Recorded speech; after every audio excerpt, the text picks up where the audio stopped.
Time for two more CXs. Cex Chesterfield and Cex Sutton in Ashfield. Let's see what I got. My computer's too many games. He has too many games.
guys, Martin appears too many games, another glorious episode for the channel that tries. It's been a good week personally, nothing's gone wrong. Even rocking my own t-shirt today for the first time in months. Gotta flame the ego a little. Yeah, his ego is out of control. So I don't have any ego, I mean this is just for funsies. And that's the way it's always going to be, hopefully. When it stops becoming fun, that's when I'm going to stop doing this. So, but we're still going. So it's going well. It's going well.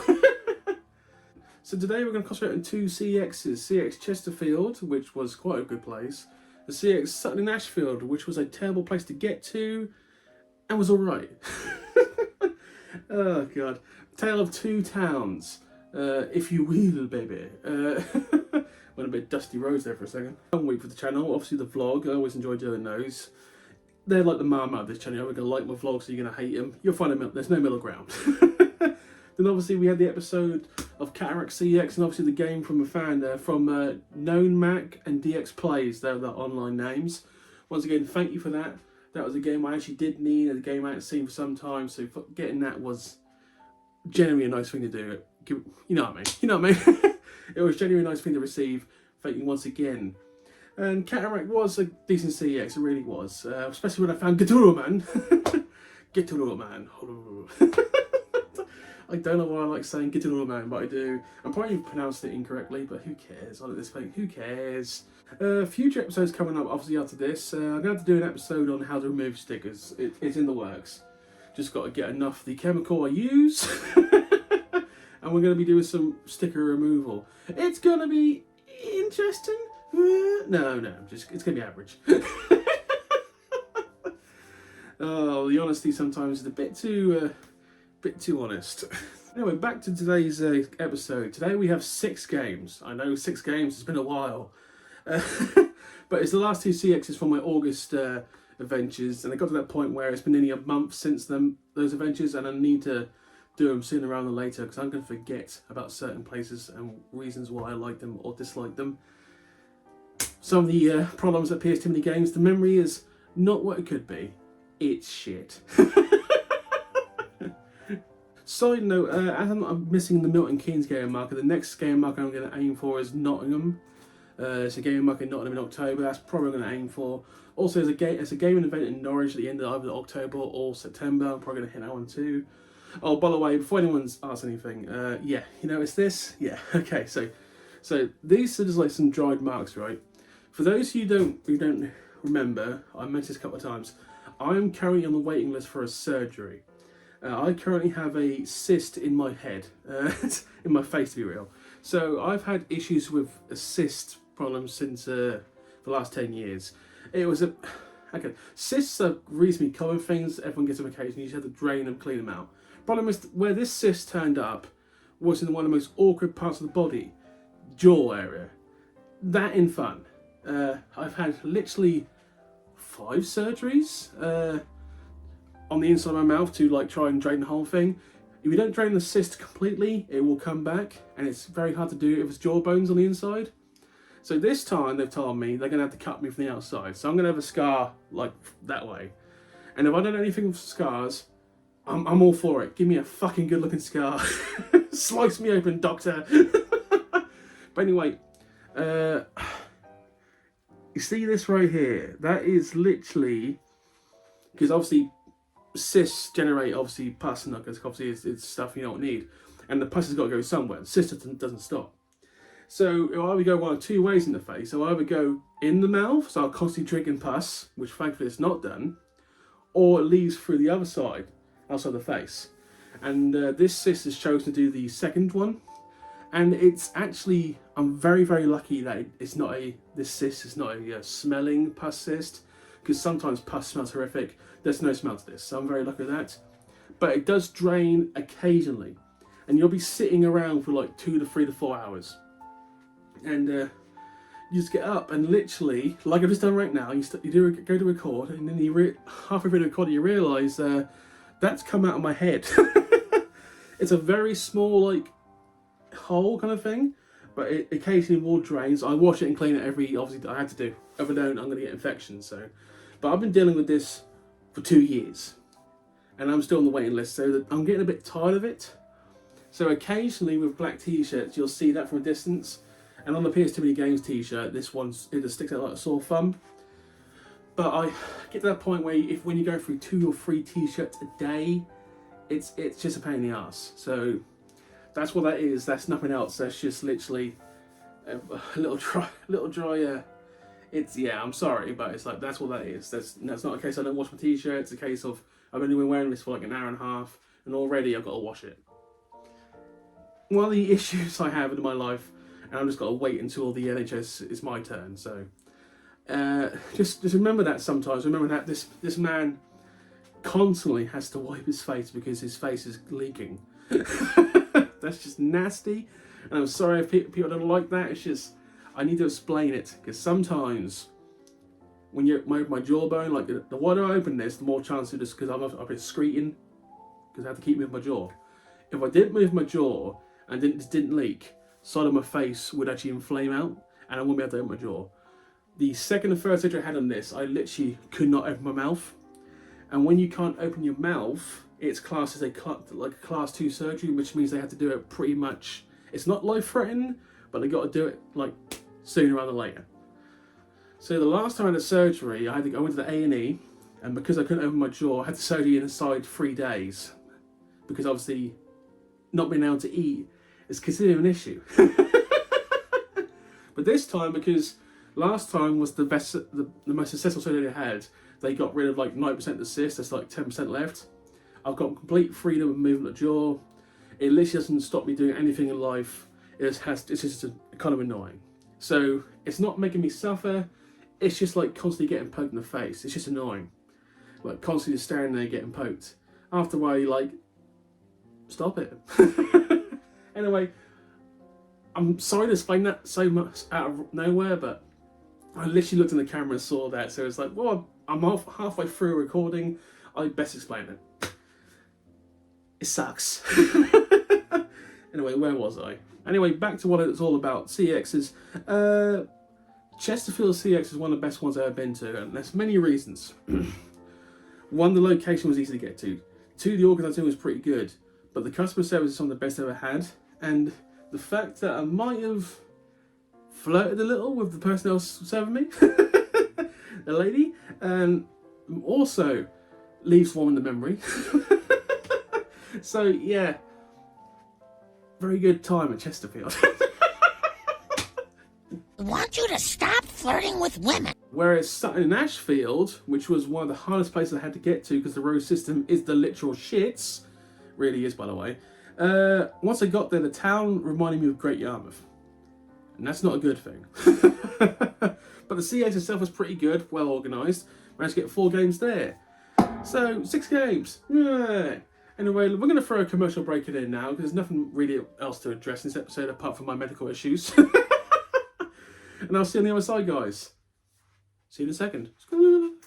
He's back, he's here, he's Mario. No, he's the new and improved Mario in Super Mario All-Stars. So much Mario, it's a Mario smorgasbord. It's all the wigged out Mario Brothers adventures you ever played and then some. But this is juiced up 16-bit only on the Super Nintendo Entertainment System Mario. So it's bigger Mario, better Mario, in your face Mario. It's Raccoon Mario, Mario throwing fireballs, Mario hurling turnips, Mario negotiating an arms deal. Okay, maybe not. It's Mario like you've never seen him. What's 2 + 2 Mario? What's the capital of Ohio? Mario. You're gonna live, breathe, eat, sleep Mario in Super Mario All-Stars. 4 complete Mario games, including the never seen lost levels. You can't get more Mario than this, which is why the best played. And we're back. Before we go any further, I need to get back in the car boots before they start like wrapping up. We'll see how that goes, but as you might have noticed, I've seen like 2 or 3 car boots this year. I'm not getting up as a pisser, and I don't want to do it. I have to. We're talking about sleep, by the way, not getting up in general. That's just a fact of life. You got to do that. Anyway, let's go over the games. We'll do the 2 from Chesterfield first. Game number 1. It literally says on the tin. Atari Anthology, £5 pay for this. I actually was stunned I didn't have this. I had to check my wall, but I didn't have this. So yeah, it's obviously the collection of the so-called best Atari games ever made, including like Super Breakout, Millipede, that kind of stuff. I'm going to assume Frog is on here. What else would it have been? Not Centipede. Tempest, maybe. Yeah, it's on there. That kind of stuff. Atari was before my time. I haven't played that much Atari games. Obviously, everyone knows the infamous crash of 1983, the gaming crash, and just literally Nintendo saved the day, like 2 years later. And obviously, the infamous room of all the ET Atari cartridges, which they buried somewhere in Nevada, was actually proven true like 5 years ago. They actually found the mound of games. That was always a legend, but it's actually real. Google that shit. The second and last game from Chesterfield is actually a reasonably rare game. Not in actual like price, but it's been very hard to find, and it's one of these kids like shovelware games. I don't know if it was any good back in the day, but Ice Age 3 Dawn of the Dinosaur was shockingly hard to find. Literally the first time I've seen it anywhere, I snapped that up. I had to pay £10 for this. I don't think it's a very good game, but this just shows what kind of like standard like shovelware games you'll find on PS2. Obviously late in life, I was stunned to find out Ice Age 3 had a game on PS2. I was stunned to find that. But I now own it. Will I play it? Probably not. Shrek films are all good, apart from the third one. Fight me on that. Apart from the first one, I've never found the Ice Age films to be that good, and I was stunned to find how many sequels it got. It's one of those film franchises where it's like, why did they get so many sequels? I could be hurting a lot of people's feelings with that one, but it's just an opinion. Not a big fan of Ice Age 2, 3, or I'm guessing 4. Anyway, quickly moving on to the Sutton and Ashfield 4 games. Once again, reasonably good store, easy to park. Getting there was just the issue, and that kind of tainted my feeling about Sutton and Ashfield in general. I could be wrong, it could be a fabulous place to live, but it didn't look great, I must be honest. Sorry if that hurts anyone's feelings. Anyway, first game, Superbikes 2008, another sports title that is just one I've got to find. £1 paid, nothing really special to say there. I will say one thing, this is the case they sold it in. Yeah, yeah. I keep about 6,000 cases just in case. But disc and everything, but quality control. Game number 4 of the day, and second from Ashfield, Arcade Action. Once again, just like Atari Anthology, it's a collection of arcade games, very much a cash-in, made by Phoenix, so it's going to be interesting. This is literally the back of the case, just pictures. I'll read off every word on the back of the case. An incredible collection of games that will satisfy the entire family. Think quick and act fast with these challenging and meddling addictive games that will bring hours of fun into your home. That's it. That's all you get to know. It won't even tell you what's on there. Obviously, it's got the the classic very generic non-color Phoenix Games discs. Feels like it's made on a very cheap budget. Probably a terrible game. Will I play it? Maybe to see how bad it is. I'm actually not happy to have it. I just have to for the collection purposes. Otherwise, I would never touch that. Fact. Now, the next game is actually very well. Once again, it's would you call it shovelware? I don't know. It's a sports title. It's incredibly hard to find. NBA 2K10. Any game released in 2010 for the PS2 is always hard to find. And I'm sure this was a good NBA game, but £8 paid for this.